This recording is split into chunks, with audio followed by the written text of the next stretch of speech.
Hey everybody, welcome back to another Overground University tutorial on custom brushes. Today we're going to get a little bit deeper into brush dynamics, and we're going to use the scatter tool, and we're going to use layer effects to enhance what you can do with your custom brushes. So if you joined us for the last tutorial, you'll recognize our goofy little spaceman holding the phone here. And what I've done is, after the last tutorial, I went ahead and I use that hatching brush just very sparsely and uncarefully, to be honest with you. So don't critique the art too much. Remember, I'm not claiming to be teaching you to draw right here. I'm just showing you some resources you can use to draw better, and hopefully you do a better job than I do. But today what I'm going to do is I'm going to use a couple of extra dynamics that we didn't use last time, and I'm going to use it to give this guy here an environment, because right now he's standing in limbo. And I'm going to give him a terrain, which looks like maybe like a moon, and then I'm going to put a star field behind him. I'm going to do both things with the same brush, or at least I'm going to try to. So one of the things, if you are not familiar with it, that I've done here is behind this guy I've put a cutout. So basically all that means is after drawing him, I set down, I made sure he was all solid on the edges, and then I just selected him and put a white backdrop behind him. And what that's going to do is it's going to allow me to paint behind him without having to worry about covering him up, because every thing you do on Photoshop is transparency based. So this will help us stay organized. So first thing I'm going to do is I'm just going to give him a horizon line. So I'm just going to simply draw a little line across here with the line tool, and that's going to give me my my kind of plane, my horizon, to separate the two things that we're going to do here. So now I'm going to create my custom brush. So I'm going to use to create his terrain and then the star field. So here we go. I'm going to create a new brush on the top, and what I'm going to do is I'm going to go to my simple, just single dot inking brush, and I'm going to put down some blotches here, just a little bit of this right here, this, a little bit of this here,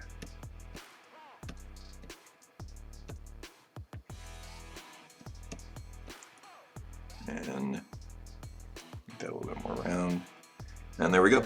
Now I'm going to just draw a select window around it. I'm going to go to edit, and I'm going to go to define brush preset, and I'm going to call this stars and stuff. Click OK, and there we go. Now as we did in the last one, now you can see that when I'm using the brush command, that outline is up right here. But again, if I just start drawing with this right now, I'm going to get something that looks kind of like this, which is not what we really want. So we're going to go into the brush effects, and we're going to check this out. We're going to go, and first thing we're going to do is you can change the spacing. We're going to do that until you see it kind of flow and not overlap too much. Next I'm going to click on the shape dynamics, and I'm going to change a few of them this time. We're going to change the size jitter. That means every iteration of it is going to be a different size. I'm going to change the angle jitter, which means it's going to spin around on its own in a randomness instead of yesterday when I was using the pen tilt. Flip X, flip Y gives it more randomness. And then we're going to go into scatter.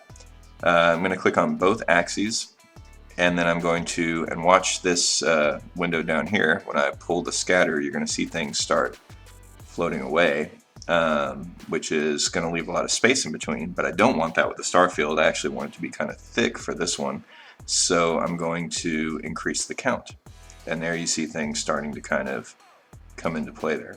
I'm also going to drag the count jitter up just to make it more interesting, and now I'm going to zoom out, and first thing I'm going to do is underneath my cutout I'm going to just fill in the area that I intend to be space with black.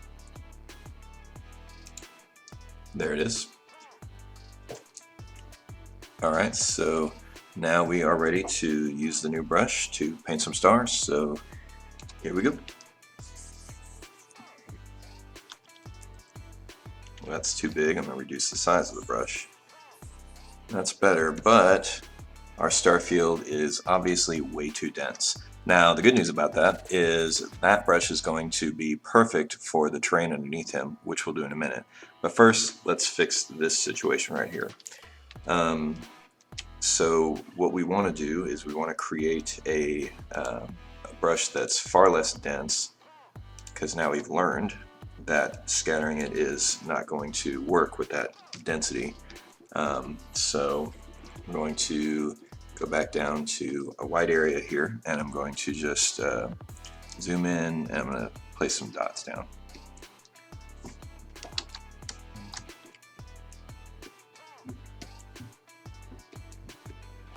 A little bit of a variation in the size, but I want to make them a little bit more sparse than last time. So don't worry about them being perfectly round or anything like that.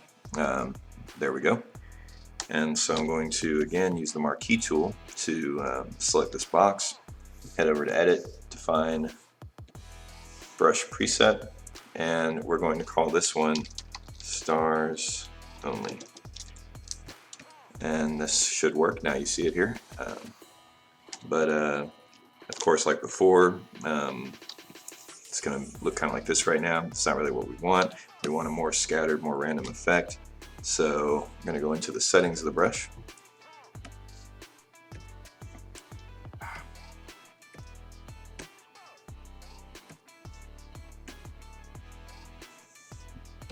Should actually be on the brush command. Sorry about that. We're going to go into the settings of the brush, and we're going to increase the spacing. We're going to go to shape dynamics, change the size jitter to 100. We're going to go angle jitter 100, flip X, flip Y. I'm going to go into scattering, both axes, big time scatter, but also big time count increase, with an increase in the count jitter to about 20%. I'm just winging this, so don't feel like you have to do it a certain way.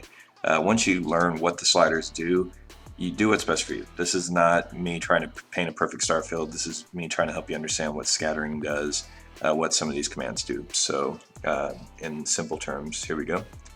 On a layer above the black space background, I'm going to now paint these stars. So there we go.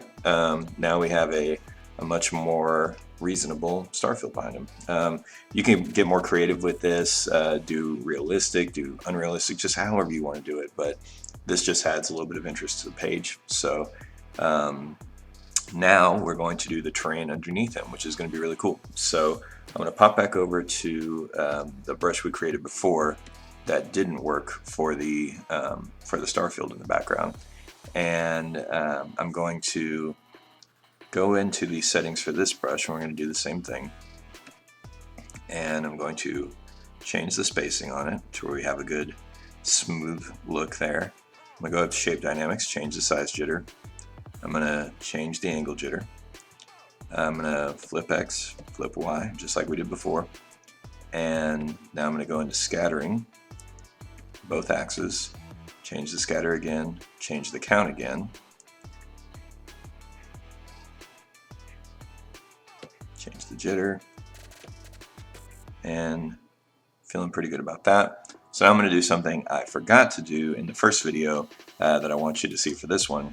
Now we're going to save this brush with these presets inside the brush. So now I'm going to have the scatter, everything like that, all that I've done. We're going to save this as a new copy of the brush so that I don't have to do this again if it works out and I like the way it looks.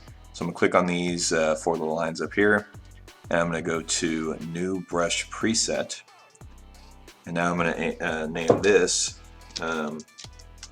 Ground Texture, and I'm going to click OK, and now this is saved for whenever I want to use it.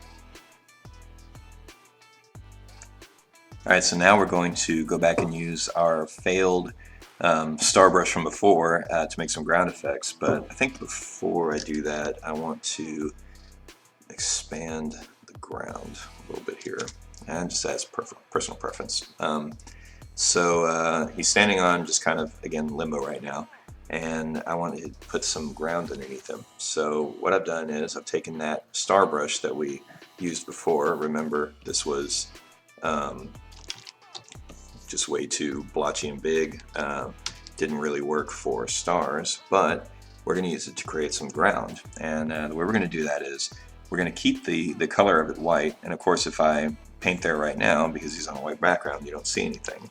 But we're going to do something kind of cool this time that can enhance your brush in addition to the settings we've already changed. So I'm going to go down to FX, and I'm going to go to Stroke.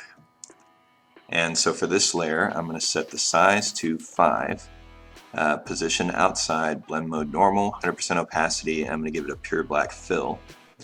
Then I'm going to add another effect of a drop shadow. I'm going to keep it normal. I'm going to give it a 90-degree angle, a distance, let's go 10, spread 1, size 2, and leaving all the other settings unchanged. And now I'm going to go ahead and draw some stuff out right here. And look at that.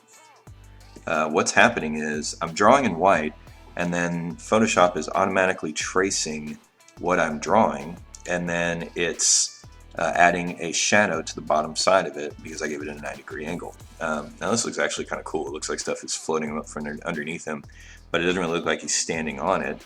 So what I'm going to do is I'm going to use the transform command, and I know this isn't really what we're talking about today, but it's fun, so why not?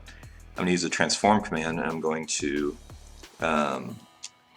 give a little bit of an angle to this so that it makes a little bit more sense for what he's standing on. So just like that. And now the cool thing about this is you can, once you got the effect on there, you can change the size of it. You can, you know, draw more on here and, you know, still have the same effect tied to it. We can even do what we were just kind of talking about, where stuff is kind of floating up off of him into the atmosphere. But it's just it's really useful. And with something like this, if you want to add a lot of visual interest, you can just keep going, and you would just copy your layer style from the first one, and then pop it onto the layer right above, and then just repeat the same process again, but maybe this time do it with a bigger or smaller brush. So I'm going to go smaller brush, and then I'm going to do the same thing. I'm going to transform it with distort to give it that same kind of perspective effect. And you know, now it really looks like he's kind of standing on some kind of crazy debris. So you know, I would definitely recommend fine-tuning this. I mean, this is obviously not a masterpiece piece of art. That's not what we're going for today. What we're trying to do is help you know how these commands work, so you, who are a better artist than me, can use the commands to do some cool stuff. It's all about saving time. It's all about using the processes in Photoshop to help you get more work done at a higher rate. So again, this is no substitute for quality. This is only adding more quantity. And so since I forgot last time, I'm going to close this up just by explaining, once you get this brush, once you get all the effects done, you can actually save it with those effects that you added by going up to the 4 lines on the top right of the window here and saying new brush preset. So once you do that, all of the effects you did will save. And the cool thing is you can modify brushes in small ways and have a different set and use a lot of different functionality for the same brushes. So there you go. That's it. That's our crazy spaceman in space here. Hope this helps, and hope you enjoy it. Come back for more.